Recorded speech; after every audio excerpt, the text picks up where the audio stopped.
Hey there, and I just got done seeing Beast with Idris Elba and someone named Charlton Copley, and yeah, this guy's been in a few movies. But I seen the trailer like a month ago, and what is it? It's basically Idris Elba fighting a lion. And was it good? Was it bad? It definitely deserves a lazy review, and it's kind of just like, eh. Mediocre? So yeah, let me get some Sprite going and some Boston. I'm gonna call this one instead my Boston Sprite. But oh, there we go. Yeah, hope you guys well enjoy the intro.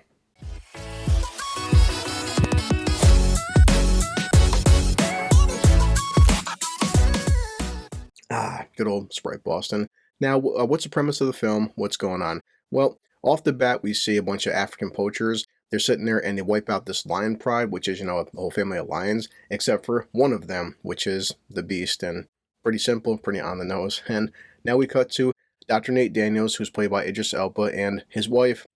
She died a year ago of cancer. He's estranged from his two daughters, and he's trying to reconnect with them. Thank you so much for having us. This is my chance to reconnect with the girls. So what he does is brings them back, and he then meets up with Martin, which is basically their uncle, his best friend, the one that introduced Nate to his wife that passed away. And I was checking my phone for basically the next 40 minutes. That's all it really is, Both daughters are kind of mad at Nate since he separated from his wife and she was dying of cancer, and just they're trying to add the family drama. And I get it where you can't have, 90 minutes of nonstop human online action. So, what happens is Martin wants to show the girls around, wants to show them where their mother's from, and just show them, like, African wildlife, from elephants to giraffes, and then even another pack of lions, which later on, that will help out the story. That's called foreshadowing. Then what happens is they go to a village, and lo and behold, I've never seen anything like this. the whole village was wiped out by a rogue lion. And now Martin's freaking out because lions, what he's saying is they're not known for this shit. Whenever they hunt for, food and not sport. This lion is really pissed off since a bunch of poachers just wiped out its entire family, and now it's like seeking revenge. Something that animals normally don't do. And yeah, you see in the trailer, they wound up getting stuck in this Jeep for a while. Truth be told, I was kind of shocked that they put a rated R rating for this film, since there's no swearing, and like the blood and gore, it's nothing I haven't seen in PG-13 movies. So it's kind of tame. It's pretty tame in comparison. And then, it's like basically 45 minutes into like the hour and a half mark, it's just different situations where this lion is trying to kill them, and they keep getting out of these situations.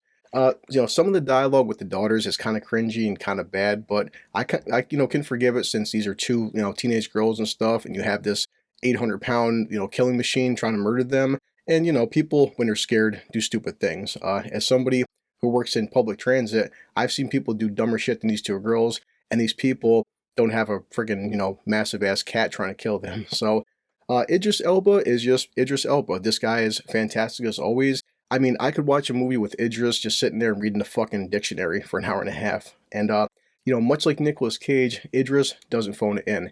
He gives his best performance with the material, he's given. And just, unfortunately, there's just not much going on. It's just like it's a lion trying to kill them. Pretty simple as that. And at the end, which you can see by the trailer, and I'll show you, sorry, spoilers, because there's not a lot to spoil. It comes down to, they make it out of there. They get to like this building and stuff, and like Idris, as a protective dad, has to do his one last stand. So he just has a friggin' knife and stuff. Now it's just man versus lion, and you can understand how it's gonna go down, because no fucking guy with a hunting knife is gonna be able to take out a fucking lion. And that's the only scene where it is pretty brutal. It's cool as hell seeing him just take scratches and stuff and chunks bitten out of him. And like earlier in the film, because Martin was showing them this lion pack. Lions have this rule where it's like any kind of males that dominate their pack or they come into the area, they want up killing them. So of course the other lion pack, they just saved Dr. Nate's life, because This is a losing battle. no way in hell he was beating this fucking lion.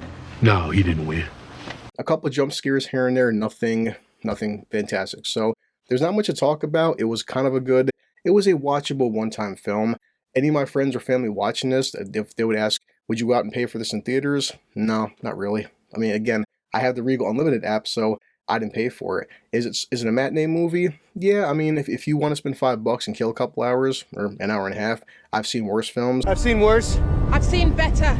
Any of my friends and family, if they said, would you watch this? I mean, I tell you guys that wait for a Redbox, wait for a rental. If you don't see it in theaters, or if you don't see it at all, you're not missing much. It's an average lion trying to kill us movie. That's pretty much it. There's not much more I can elaborate on. I'm sorry. So, is it forgettable? Yeah. I mean, honestly, after this, I'm probably not gonna watch it again ever. So it's just, Yep, it's time for this to end. as usual, you know the spiel. Let me check my watch. Always fucking low on time. Always doing stuff. And okay, let's get this going. Ready? This calls for a drink. I'm heading back to work.